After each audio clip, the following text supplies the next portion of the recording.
पुढील बातमीकडे सोलापूरची सिद्धेश्वर यात्रा यावर्षी भाविकांसाठी सुरक्षेची असणार आहे। यावर्षी सिद्धेश्वर देवस्थान पंच कमिटीने भाविकांना डोळ्यासमोर ठेवून यात्रेला येणाऱ्या सर्व भाविकांचा सुरक्षा विमा उतरवलाय। त्यामुळे गतवर्षीची सोलापूरची गड्डा यात्रा भाविकांसाठी सुरक्षेसह आनंद लुटण्याची पर्वणीच म्हणावी लागेल। सोलापूरच्या सिद्धेश्वरच्या गड्डा यात्रेला कर्नाटक, आंध्र आणि महाराष्ट्रातून लाखो भाविक सोलापुरात दाखल होतात। गेल्या वर्षी प्रशासन आणि मंदिरात आपत्कालीन रस्त्यावरून खूप वाद झाला होता। या वादाचा परिणाम यात्रेवर झाल्याने अनेक भाविकांनी यात्रेकडे पाठ फिरवली होती। मात्र यंदाची यात्रा भाविकांना सुरक्षा कवच घेऊन आली आहे। सिद्धेश्वर देवस्थान कमिटीने यंदा भाविकांचा विचार करून यात्रेला येणाऱ्या भाविकांना 12 ते 30 जानेवारी या यात्रेदरम्यान येणाऱ्या भाविकांच्या सुरक्षेसाठी 1 कोटींचा विमा उतरवला आहे।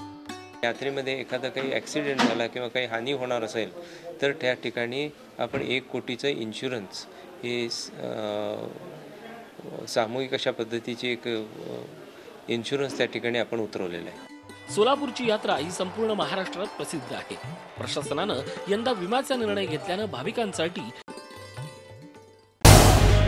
झी 24 तास रहा एक पाऊल पुढे।